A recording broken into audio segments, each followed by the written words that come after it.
It's Come As You Are Sunday, which means that as much as I love you, I also love one day without a face full of makeup and getting all gussied up. So here it is. The guides today had a little conversation basically about starting where you are, not just about come as you are, but also start where you are. And so often we put so many like requirements on when we start or how we go about starting something that's important to us. You know, if I have the right equipment and the right timing and all these certain criteria are met, then I can start and maybe then I can stick with it. And they said, man, just show up. Just come as you are, exactly as you are. Don't expect perfection. Give yourself the grace of being a newbie, of being a beginner, even if this is like the 15th time that you're starting, give yourself the grace of being a beginner again and not expecting perfection right out of the box. They said, it's really important not to compare yourself to others in terms of the journey and to show up exactly as you are and do your best. Oftentimes when they come in and have messages like this, they will connect it to something that I'm experiencing in life. So this week I started yet again on another running training program. So preparing for the Oklahoma City Half Marathon, which is in October. Now, I don't exactly look like a runner. Most people think runner and they don't think me. My legs are like this long. I'm old. I'm slow, whatever. First race I did when I went to take my dad out for breakfast afterwards. It wasn't the first race, but the first time that he saw me after doing a race. And he was like, "So, did you win?" I'm like, "Good God, man, no." That winning is not the thing when it comes to running with me.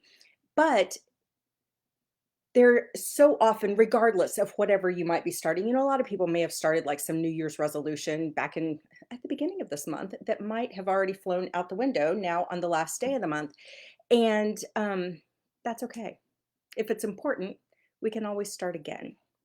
And part of what they encouraged was the idea of check your motivation. What's your why for doing whatever it is that you want to do?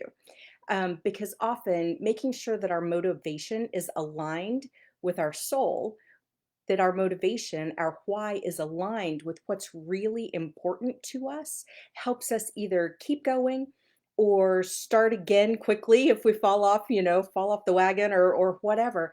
And I realized that from a running perspective, running for some reason is a weird metaphor for life for me, and I'm not sure. I'm not sure what that's all about.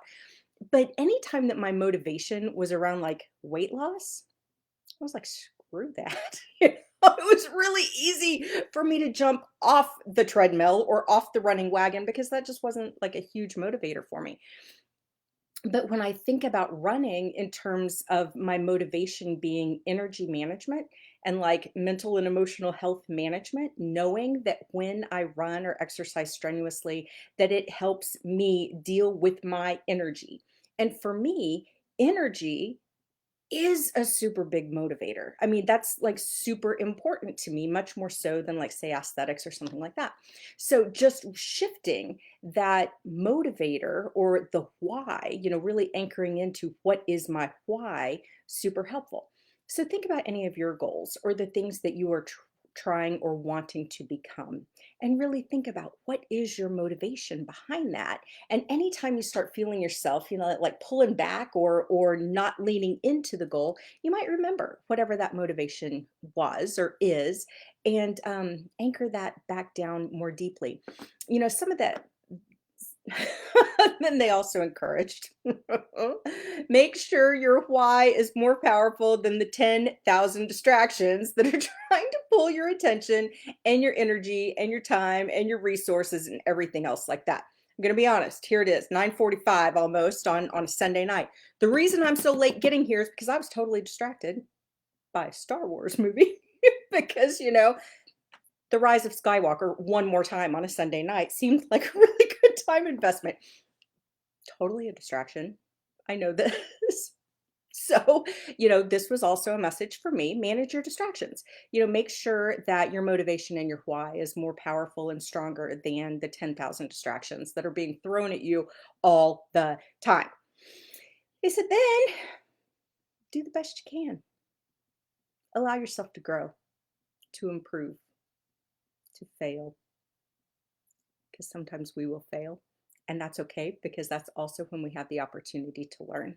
And so to give ourselves the grace and the space to do all those things, if we thought we had to show up perfect, it's really a great procrastination tool to really never ever have to do anything.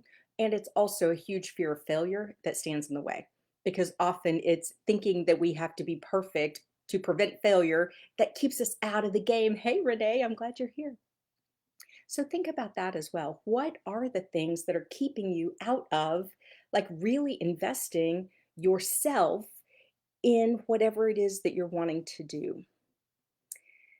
But then the really important thing I think that they had to say today had more to do with who do you want to be? We spend a lot of time and attention focusing on our to-do lists and focusing on our big goals, that are outside of us. But what do we want to be?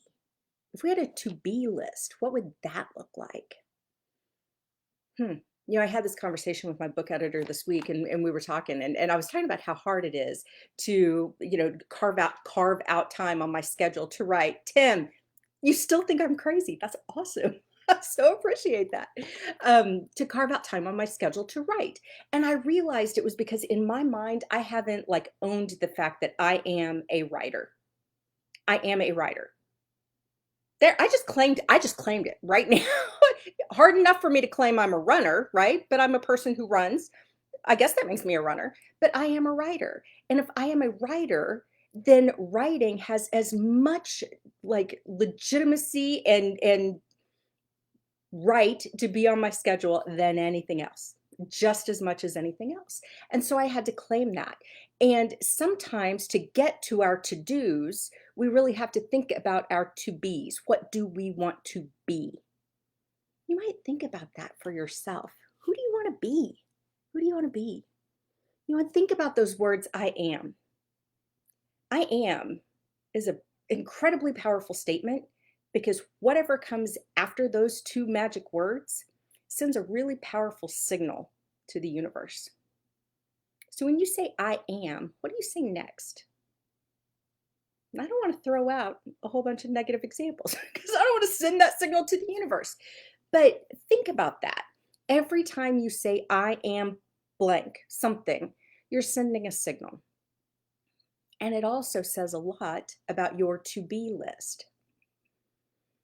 What signal do you want to send?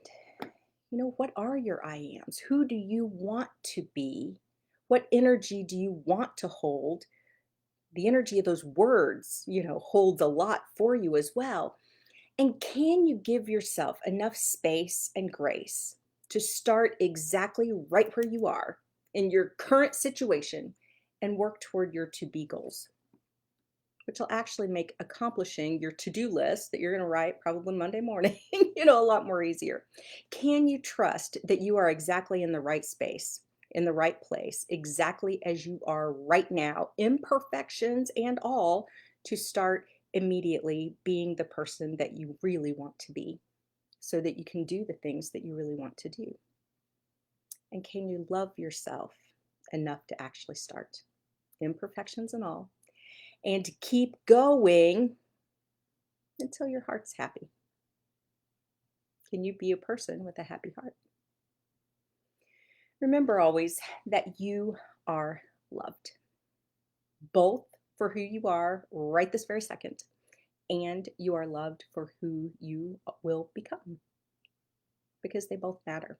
And you can't get to who you will be unless you fully embrace who you are right now and use your strength and your power and your passion and your motivation and your why and your heart and your really smart brain right now to help you become the person that you will be. I promise you, your will be person, your future self is looking back at you, cheering you on, rooting you on, hoping that you'll have the courage to take that step, hoping that you'll realize you are perfect exactly the way you are to take that step. Imperfections and all, perfectly imperfect, whatever. But our future selves are up there just rooting us on, cheering for us, hoping we'll find the courage, and have the courage to take the step to love ourselves and our goals and our ideas of who we can be enough to actually do it and stick with it. So, with that, remember always you are loved and you are encouraged to go pay that love forward. It's a beautiful thing, beautiful gift to offer the world. And with that, I will see you tomorrow for another love note in February. Have a great night.